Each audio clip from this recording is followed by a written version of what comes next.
I think ESPN can kind of do it better. And you mentioned a few of the things in your piece on awful announcing. One is I feel like the setting of the stakes, like rapid fire through the biggest things people should be watching for immediately, then reveal the field like 10 minutes in, then just be reacting the rest of the way, right? Mhm. And like you mentioned, they didn't bring Heather Dinich in until far too long after. Like she should be up front, she should be immediately after, and then like I don't know. I think that there's just a difference in terms of who should be on the cast of something like this than a college game day or even a halftime show or something. Bring people who are going to embrace the absurdity and chaos and tribalism and anger that's going to like bring people who will speak to that rather than getting petty about it the way that I think Saban and Herbstreit might have done, and like a lot of people on ESPN unfortunately tend to do with this sport. Yeah, I think it's a tough show because I think that college football is obviously, the most tribal of sports when it comes to the fan bases.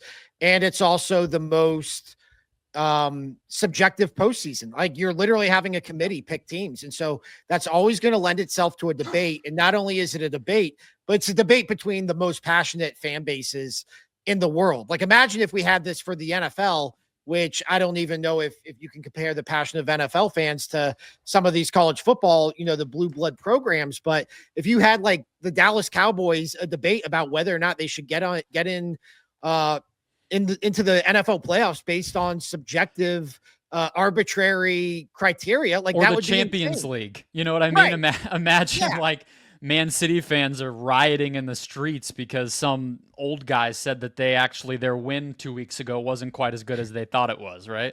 Right. And so you can listen to all these fan bases. I mean, I listened to Levitard, and if you would have listened to them the last week, you would have thought like, oh, Miami obviously should get in. They have the most clear-cut case to get in. And then if you would have listened to, I'm sure Feinbaum or somebody else in the SEC, you would have thought it was Alabama. And so I do think this is a tough gig because I think shows like this are always going to come with a level of animosity that even the March Madness show isn't going to bring because you don't have as high profile teams, getting left on the cutting room floor, so to speak. But I do think like they have not found a way to manifest that in a way that makes for good television. I actually think they've done it in a way that makes for bad television. And I guess like the epitome of that would be Kirk Herbstreit. And Kirk was not on the ranking reveal shows this year. And it seemed to be connected to the backlash he got from vocally approving of Florida State not making it last year in controversial fashion.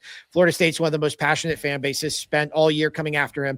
Kirk hasn't been able to let it go. He wasn't on the weekly rankings reveals, but then he pops up for the final rankings reveal in which they reveal the bracket. I just think they should keep Kirk Herbstreit away from these type of shows and situations. Like I think Kirk Herbstreit's good in the booth. I think that he's a star at ESPN. He does a lot of the things that ESPN likes, but for as big of a role as these ranking reveals play in the overall college football ecosystem, I do not think they're doing Kirk any favors by involving him in them because I don't think Kirk Herbstreit's cut out for this kind of stuff. I don't think he likes the criticism. I know he doesn't like the criticism that comes with it. And if that's the case, that's fine. Even if you're the top analyst, like just stay away from it. This show would have been better without Kirk Herbstreit, in my opinion.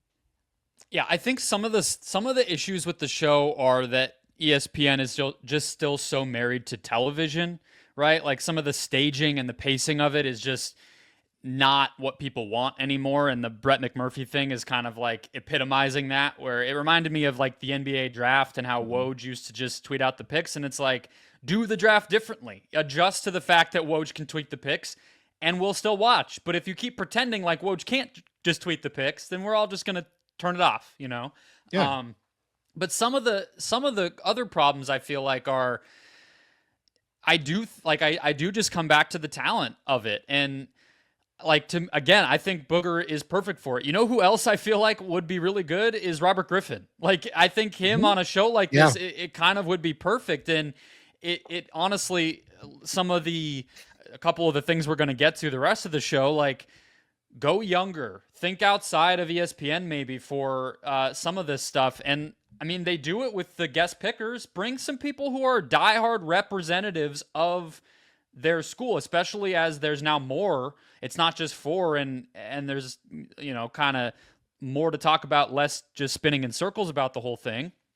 Bring some random celebrity you didn't know was like a Boise State fan, or you know what I mean? Like, embrace the fun of it, because the who gets evaporated in an instant, and then it's just about, let's talk about the matchups. Let's talk about, what does this tell us about how the committee's thinking a little bit more looking forward, or this school had a glow up. Like, what does that mean? Blah blah blah. Like, to me, one of the interesting things is the whole idea of what we thought NIL was going to do is being turned on its head. Like, we're talking on a day where AJ DeBonsa in the basketball side goes to BYU, and you got Boise State with a bye. You're making fun of me for Arizona State getting a bye. Like, I would have loved to hear a lot about that. There's all these talking points that I just think kind of go away when the wrong people are there, and when you're so kind of focused on the buttoned up nature of, we're revealing something big here. It's like, but no, you're not. Like, move on. That's a great point, because I thought the show is like low key, like 3 hours long, but everyone only watches the first half hour or hour, and then, NFL games come on. But everything I watched, which was like 90 minutes through, they spent the entire time focused on SMU and Alabama. And yeah, they brought in Dan Lanning from Oregon, and they interviewed some of the coaches and stuff. But like, I think you're right. Like, we're going to get a Boise State story every year. We're going to get an Arizona State story every year, a Clemson story. Like, lean into that. Lean into kind of the Cinderella-y March Madness type appeal of a 12-team format, rather than just focusing on who was the last team to get in, because that's where the source of criticism is going to be based on what you say. It just seemed like, and there's SAC fans watching, and you want to cater to them, or whatever it might be in the next couple of years. But that it just gets tired, to me at least, as somebody who maybe had a more like personal interest this year because I'm attached to one of those Cinderella programs. Yeah, that was what felt fun to me about it, is even I was sitting there surprised that they were literally calling their name when they did. So talk about it, Yeah, I mean, and it made for all this, like, it's funny, Chuck Klosterman said something on the Bill Simmons podcast earlier this month about all this talk about college football, and we all talk about what's changed in NIL and the transfer portal and conference realignment, and we all say we don't like these things, and like, in your head, you can say that and you can formulate your take and you can say you don't like it, but we're all enjoying the games all the same. And in some cases, we're enjoying them more. I thought conference championship weekend was awesome, between the Big 12 game, which was basically winner gets in, and the ACC game, where you had these like shifting stakes of, if Clemson wins, they're in. Can SMU still get in if they lose? And just the way that game played out, like, I thought it was made for a really fun weekend. And none of that was reflected in the selection show. Like, and this should all, you're right. I mean, I think it should have kind of like a more of a college game day feel than this like really buttoned up, super serious, like, we're going to say things, but we're also not going to say them to the point that we get criticized by Florida State and Alabama fans. I don't know. It just seemed like a show.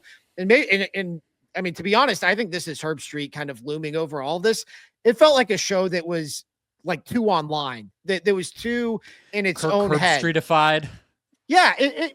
He was just in such a bad mood. It seemed like he wanted to be anywhere else in the world. And it was like being and we don't know where in the world he was. Right.